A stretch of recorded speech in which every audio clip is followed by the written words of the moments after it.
बिस्मिल्लाहिर्रहमानिर्रहीम, अस्सलाम वालेकुम। मैं हूं मखदूम शहाबुद्दीन। 9 अगस्त 2026 इतवार का दिन।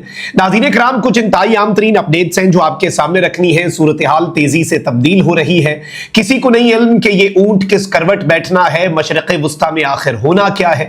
ईरान और ओमान के दरमियान आबनाए हुर्मुज़ के कंट्रोल के हवाले से मुआहिदा जो है वो बिल्कुल इन इट्स फाइनल स्टेजेस है, लेकिन इस सब में 3-4 बड़ी चीजें हैं। ईरान ने नई शराइत भी रखनी है अमरीका के आगे। आबनाए हुर्मुज़ अगर खोलना है तो उसके लिए अमरीका को ईरान के आगे जो एक डॉक्यूमेंट ईरान ने रखा है, जिसे अमरीका ये कह रहा है कि ये तो सरेंडर डॉक्यूमेंट है कि हम ईरान को पैसे भी दें, ईरान से पाबंदियां भी हटाएं, ईरान के लिए तमाम तर चीजें भी खोल दें और बदले में हमें सिर्फ आबनाए हुर्मुज़ जो है उसकी बंदिश जो है उसको हम सिर्फ मैनेज करें और वो खुल जाए तो ये हमारे लिए घाटे का सौदा। तो एक मरतबा फिर सादा लफ्जों में डेडलॉक जो है वो कायम हो चुका है।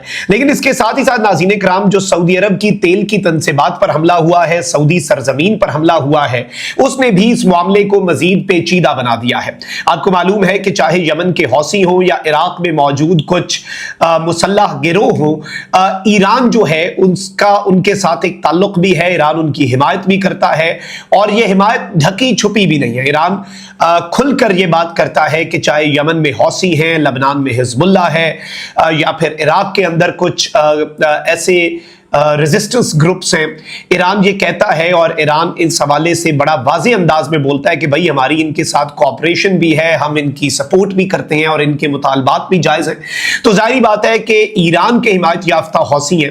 अब लबनान से जो सऊदी अरब पर हमला हुआ है, और कल ही सऊदी अरब के वज़ीर ख़ारजा ने वजाहत की कि भाई ये नेटो के आर्टिकल 5 तर्ज का मुआहदा है, हम किसी मुल्क पर हमला नहीं करेंगे, ये कोई ईरान को टारगेट करने के लिए नहीं है, ये किसी और को टारगेट करने के लिए नहीं है, और ये कोई ऐसे मुआहिदा भी नहीं है कि अचानक से हम किसी पर हमलावर हो जाएंगे। लेकिन किसी रुकन मुल्क पर अगर हमला हुआ तो ये एक्टिवेट हो जाएगा। मिनिस्टर्स ऑफ फॉरेन अफेयर जो हैं तीनों मुल्कों के, उनकी भी कमेटी और एक सेक्रेटेरिएट भी कायम किया जा रहा है नेटो तर्ज का, ताकि ज्वाइंट एक्शन लिया जा सके, कोऑपरेशन और कोलैबोरेशन जो है वो मिलिटरीली बढ़ाई जा सके।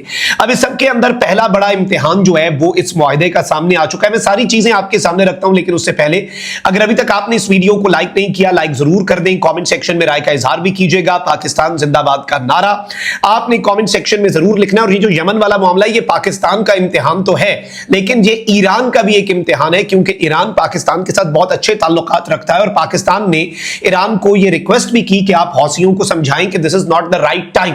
आपके इख्तलाफात होंगे, उसके लिए बहुत वक्त है, लेकिन ये तो एक खिचड़ी बन जाएगी, तनाज़ा शिद्दत इख्तियार कर जाएगा। तो ईरान ने उसके ऊपर यही जवाब दिया कि हम उन पर इन्फ्लुएंस तो रखते हैं, लेकिन वो डायरेक्टली हमें रिपोर्ट तो नहीं करते। तो ईरान ने भी इसमें कुछ मस्बत कोशिशें अपेरेंटली की, लेकिन अब हौसी इस वक्त कहां पर खड़े हैं ये समझना जरूरी है। उससे पहले मैं आपको ये बता दूं कि ईरानी खबर रसां इदारे महर न्यूज की जानिब से सुप्रीम लीडर मुश्तबा खामनाई की भी एक वीडियो जारी कर दी गई है, जिसमें उन्हें कुछ अफराद को जमीन पर बैठे हुए लेक्चर देते देखा जा सकता है। और इस वीडियो की तारीख के हवाले से कुछ नहीं बताया गया और ना ही ये बताया गया कि ये वीडियो कहां की है।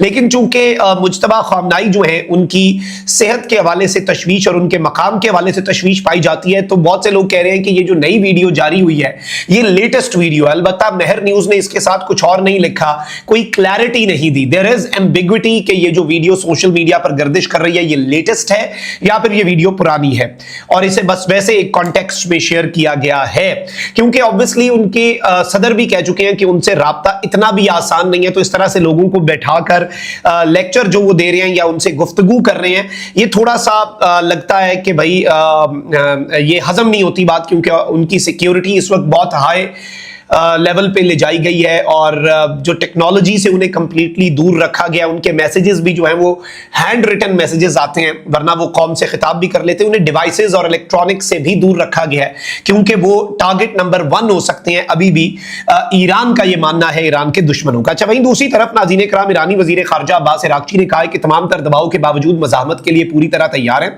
हम अपने शौदा के खून नाहक को भूलने या नजरअंदाज नहीं होने देंगे। हमारे अजीम शौदा का खून बहाने वालों को मुआफ नहीं किया जाएगा। पासदारान इनकलाब ने भी कह दिया है कि ब्रिगेडियर जनरल हुसैन मुहिब्बी है, ये उनके तर्जुमान है जी। इन्होंने कहा है कि आबनाए हुर्मुज़ एक मुआशी राहदारी से स्ट्रेटेजिक टूल और ताकत के तौर पर उभर कर सामने, यानी ईरान कह रहा है बिल्कुल ये स्ट्रेटेजिक टूल है, ये ताकत के तौर पर उभर कर सामने आया। हमारे हाथ में आबनाए हुर्मुज़ हथियार है। आप हमें ताना मारते हैं कि हम हुर्मुज़ को हथियार के तौर पर यूज कर रहे हैं, हमारा तो मानना है कि ये हथियार है।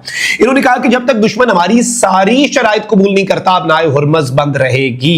अच्छा, अब एक तरफ नाज़रीन इकराम ये डेवलपमेंट है, तो वहीं दूसरी तरफ अचानक से जो परेशान कुन चीज है वो सऊदीया के साथ हुई जी। सऊदी अरब के अंदर जो अरामको की फैसिलिटीज है नाज़रीन इकराम, वहां पर कुछ हमले होते हैं और वहां पर धमाकों की आवाजें आती हैं, और फिर सऊदी अरब की जो मिनिस्ट्री ऑफ एनर्जी है उसने कंफर्म किया कि अरामको की फैसिलिटी जो जिजान के अंदर है, जिजान रीजन के अंदर, अरामको आपको पता है सऊदी अरब की तेल की सरकारी कंपनी है, और अरब सोर्सेज के मुताबिक सिर्फ एक धमाका नहीं हुआ बल्कि सेवरल एक्सप्लोजन्स जो हैं वो सऊदी अरब की तेल की फैसिलिटीज पर सुने गए।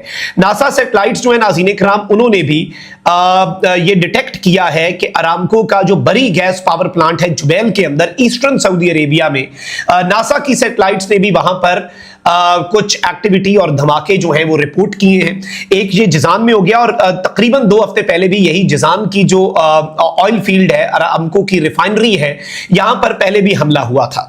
अब नाज़रीन इकराम जो इंपॉर्टेंट चीज है वो ये है कि हौसी जो है उन्होंने अनाउंस कर दिया है कि हमने साउथ वेस्टर्न सऊदी अरेबिया में ड्रोन के जरिए अरामको की रिफाइनरी को हिट किया है, यानी उन्होंने एतराफ कर लिया है।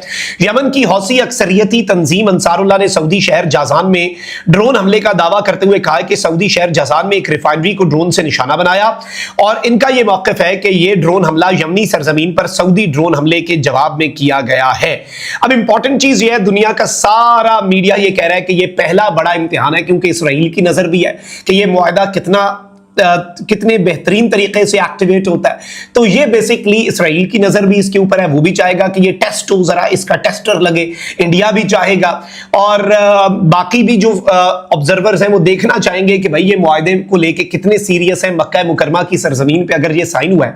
और अब इंटरनेशनल मीडिया कह रहा है कि सऊदी अरब ने नया डिफेंस पैक्ट पाकिस्तान और सऊदीया के साथ जब साइन किया, 2 सऊदी अरब की जो एनर्जी साइट्स हैं उनको हिट कर दिया गया, एक बेरी गैस प्लांट जुबैल और दूसरा जो गल्फ कोस्ट के ऊपर है, और एक अरामको फैसिलिटी जिजान जो कि रेड सी के कोस्ट के करीब है। और इस सब के अंदर मैं आपको यह बता दूं नाज़रीन इकराम कि 125 MW फायर रेडिएटिव पावर जो है वो बरी के ऊपर नासा की सैटेलाइट ने देखी, और इसमें यह बताया गया है नाज़रीन इकराम के स्टेक्स जो है वो बहुत इनॉर्मस है। सिर्फ जुबैल जो है अगर हम उसकी बात करें, वहां पर तकरीबन 8% ग्लोबल पेट्रोकेमिकल प्रोडक्शन दुनिया की होती है, दुनिया की 8%, ये सऊदी अरब की 8% नहीं। और ये सऊदी अरब की जीडीपी का एक यूनिट जिसको हिट किया गया 7% ऑफ सऊदीज जीडीपी ये देखता है। और यहां पर मेजर ऑपरेशंस होते हैं जिनमें सऊदी अरामको है, SABIC है, एक्सॉन मोबिल है, डाउ केमिकल है और शेवरन फिलिप्स, ये सब यहीं पर ऑपरेट करते हैं। और इसकी टाइमिंग जो है इसे इंटरनेशनल मीडिया कह रहा है कि बहुत क्रिटिकल है। और इस सब के अंदर अहम तरीन चीज ये नाज़रीन इकराम के सऊदी अरब जो है, अब इंटरनेशनल मीडिया कह रहा है कि सऊदी अरब तो अमेरिका को भी कहता है कि ईरान पर हमले नहीं करने, सऊदी अरब तो अमेरिका को अपनी सरजमीन के इस्तेमाल से भी रोक रहा है। सऊदी अरब और ईरान के दरमियान हॉटलाइन राब्ते हुए, बाकी किसी अरब मुल्क के हवाले से ईरान ने यह पॉलिसी नहीं रखी जो सऊदी अरब के हवाले से नरम पॉलिसी रखी ईरान ने। इस सब के बावजूद हौसी फिर सऊदी अरब को हिट क्यों कर रहे हैं? और इसमें obviously Iran is not directly involved, और अगर कोई अब कार्रवाई सऊदी अरब करता भी है तो वो ईरान के खिलाफ तो नहीं होगी, वो तो यमन में होगी इन हौसियों के खिलाफ। और अब इस दिफाई मुआहदे का ये पहला टेस्टर है बाज़ाब्ता तौर पर। सादा लफ्जों में अपना बहुत ख्याल रखिए। अल्लाह निगहबान, पाकिस्तान जिंदाबाद।